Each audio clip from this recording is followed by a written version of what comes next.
It's evening at Dakar Beach in Senegal, and the sands are packed with people exercising. But a recent World Health Organization report indicates 1 out of 8 Senegalese women aged over 20 are obese and suffer from related diseases like high blood pressure. Mamati Ndiaye says she is trying to persuade her family to be more active.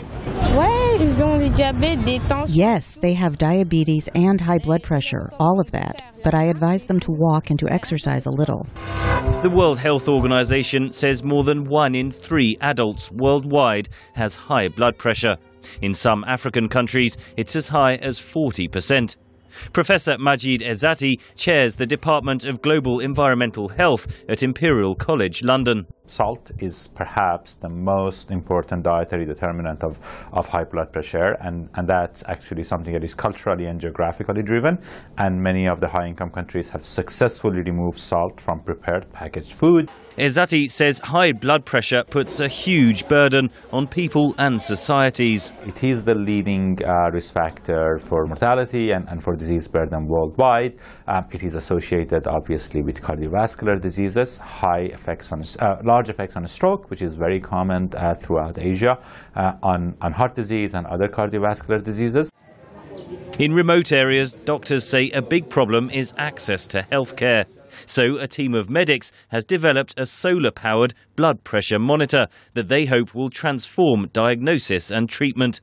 Andrew Shannon, Professor of Obstetrics at King's College London, is among the designers. We went into rural areas in Tanzania, in Zambia, in Zimbabwe, and we gave it to clinics that previously hadn't even had blood pressure measurement. We wanted to know whether the people would use it and whether they would result in people accessing the more sophisticated care in the central hospitals. And actually it did exactly that. The monitors are inexpensive.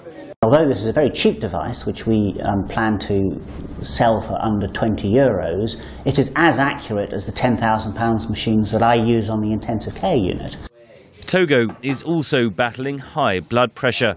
Dr. Edem Goe Akwe is a cardiologist at Lomé University Hospital in the country's capital. Arterial high blood pressure, as many like to say, is a silent killer. It is a disease that we don't talk about very often, but it is a disease which kills. You can't say it kills more people than AIDS, but we don't talk about it a lot.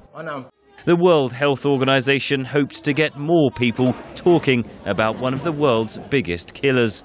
Henry Ridgwell for VOA News, London.